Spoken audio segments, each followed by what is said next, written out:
YouTube, Dr. Evette here. Welcome back to my channel.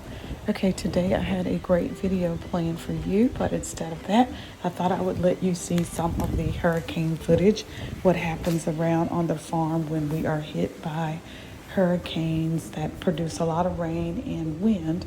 So it's not a great video, but it is content so that you can see how much work goes into keeping the farm and keeping the land around it.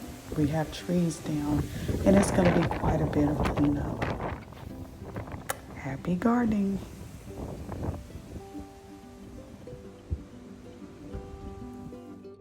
We stopped at a little southern restaurant for breakfast before we got back home to assess the damage.